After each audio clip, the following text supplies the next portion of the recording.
I never thought a simple piece of furniture could expose the rotting core of my entire marriage. But sitting on the cold hardwood floor of an upscale restaurant while my husband's family laughed at me changed everything.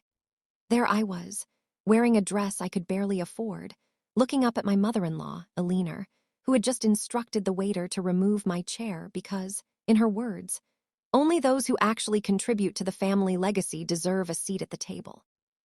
She didn't mean money. She meant lineage, status, and the fact that I was a self-made woman from a working-class background who refused to bow down to her old money arrogance.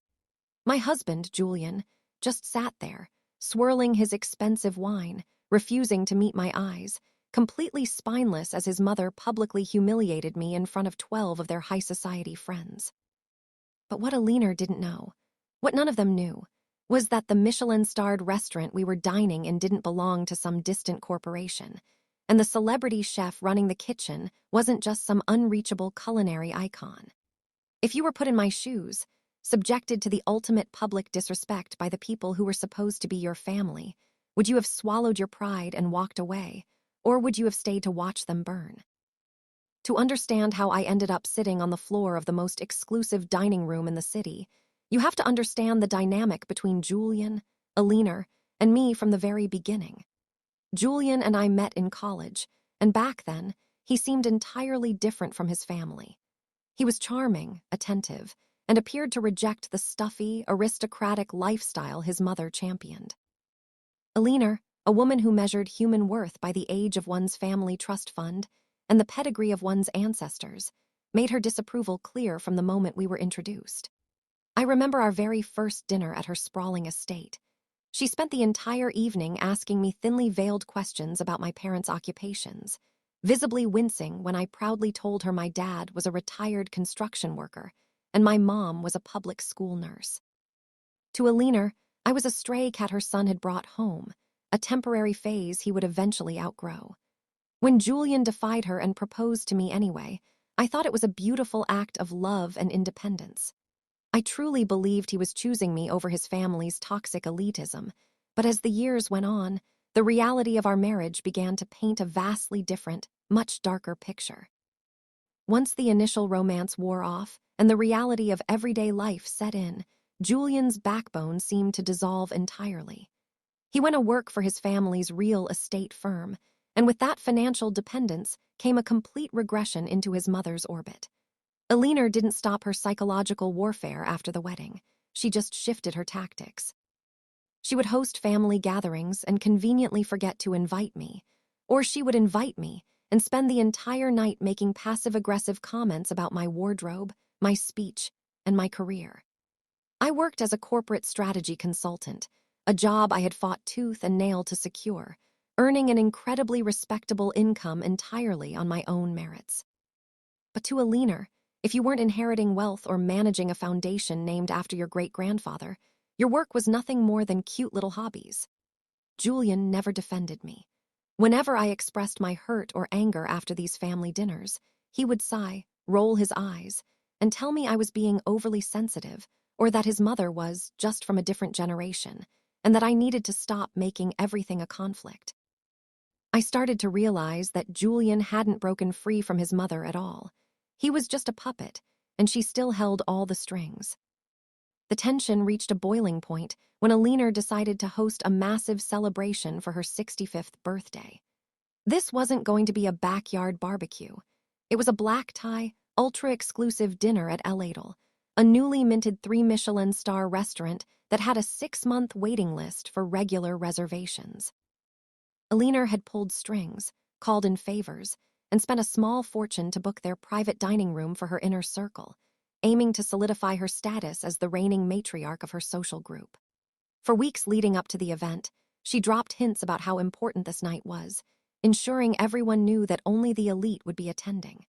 When she reluctantly handed me my invitation, she looked me up and down and murmured that she hoped I would make an effort to fit in for once.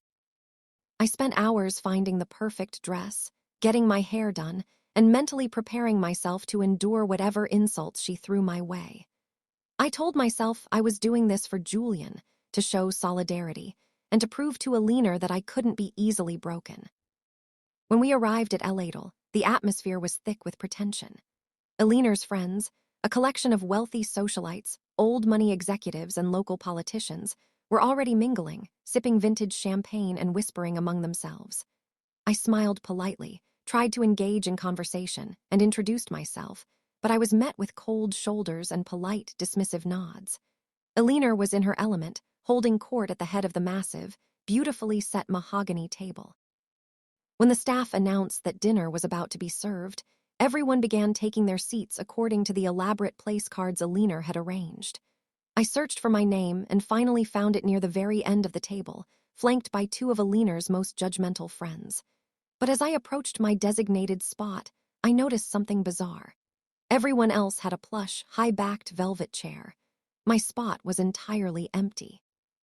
There was a place setting, a name card, and a glaring, empty void where a chair should be. I stood there for a moment, completely confused, assuming it was a mistake by the restaurant staff. I flagged down a passing waiter and politely informed him that a chair seemed to be missing from my setting. Before the waiter could even respond, Eleanor's sharp, ringing voice cut through the chatter of the room, silencing everyone. She looked directly at me, a cruel, triumphant smile playing on her lips, and said that the staff hadn't made a mistake because she had specifically requested that my chair be removed. The entire room went dead silent. I could feel every eye on me, hot and suffocating.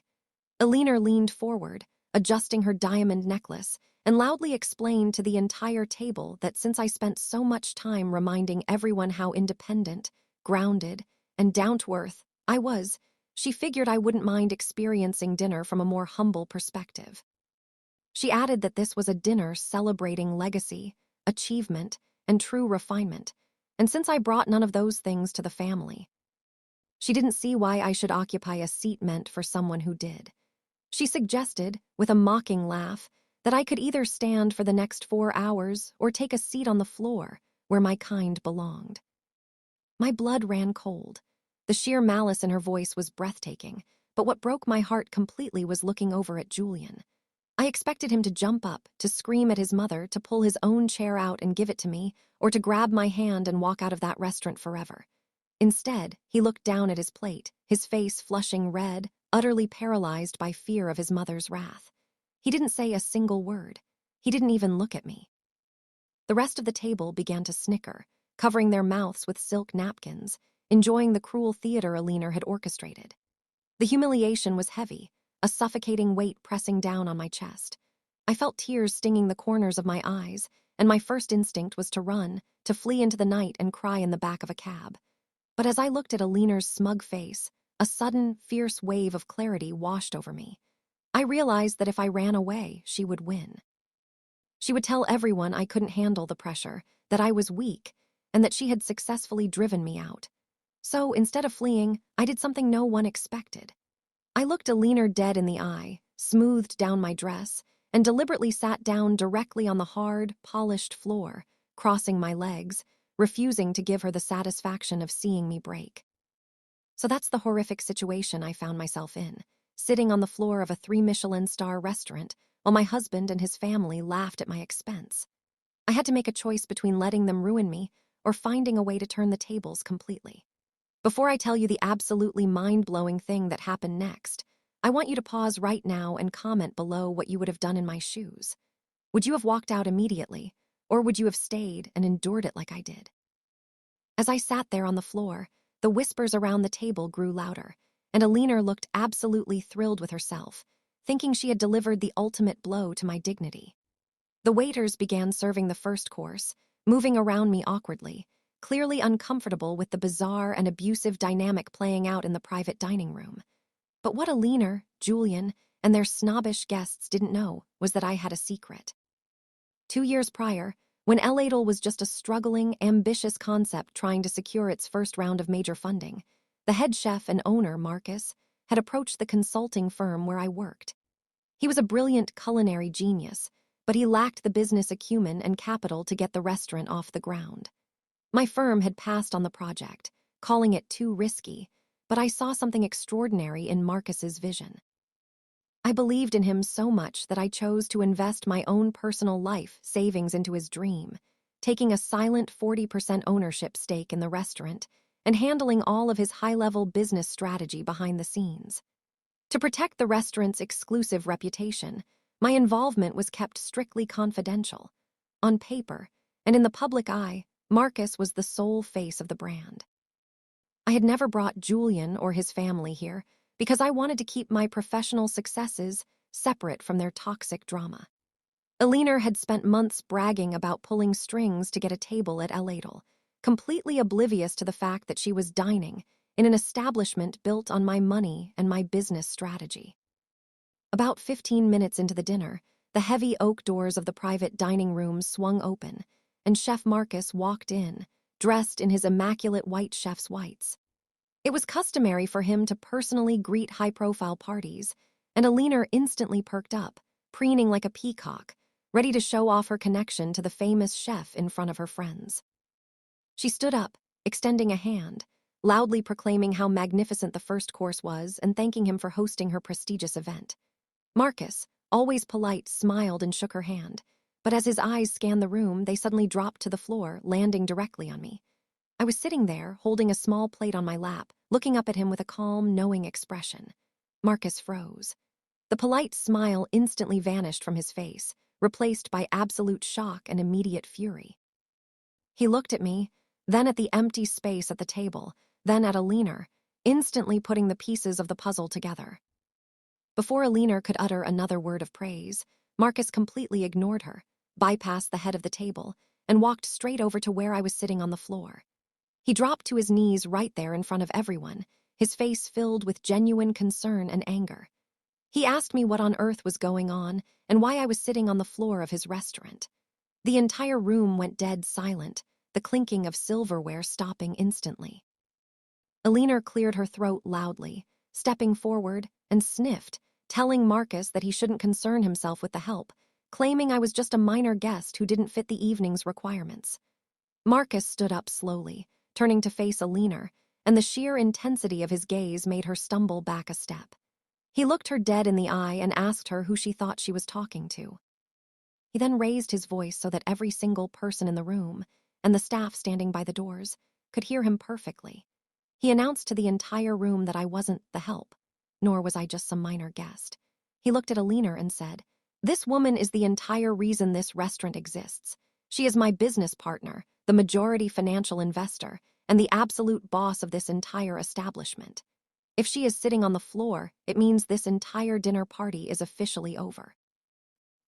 The shift in the room's atmosphere was instantaneous and violent. Alina's face went from pale to an ash-gray color, her mouth dropping open in utter disbelief. Julian looked up from his plate, his eyes wide with horror as the reality of what his mother had just done, and who I actually was, finally crashed down on him. The snobbish friends who had been snickering moments ago suddenly looked terrified, realizing they had just participated in humiliating the owner of the most exclusive restaurant in the city. Marcus didn't stop there. He called over the head maitre d' and instructed him to immediately cancel the rest of the dinner service for the private room, to pack up whatever food had already been prepared, and to escort every single one of Alina's guests out of the building immediately. Alina tried to protest, her voice cracking as she screamed about how much money she had spent and how this would ruin her reputation. Marcus coldly informed her that her money meant nothing to him, that her reservation was voided, and that she and her family were officially banned from El Adel and every other establishment under his culinary umbrella for life.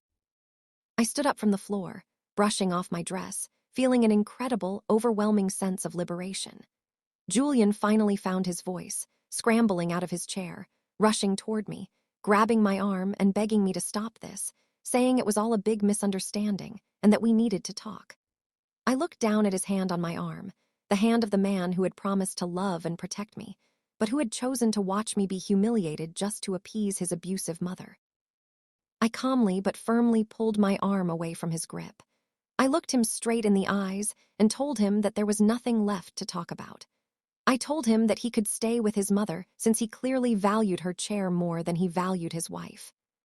I looked at Alina, who was trembling with rage and embarrassment as the waiters began clearing the table right in front of her friends, and I told her that she was right about one thing: legacy matters, But her legacy was nothing but cruelty, cowardice, and an empty name, while mine was something I built with my own two hands. I walked out of the restaurant that night, leaving the chaos behind me, and I have never felt lighter. The aftermath was swift and devastating for Julian and his family. The story of what happened in the private dining room leaked out to the high society circles almost immediately, as several of Alina's loyal friends couldn't wait to gossip about her spectacular public downfall. Her reputation as the untouchable matriarch was completely shattered, and she became a laughingstock among the very elite she had spent her life trying to impress. Julian tried to call me hundreds of times over the next few weeks, sending endless text messages begging for forgiveness, claiming he was frozen in shock and didn't know how to handle his mother. But I knew the truth.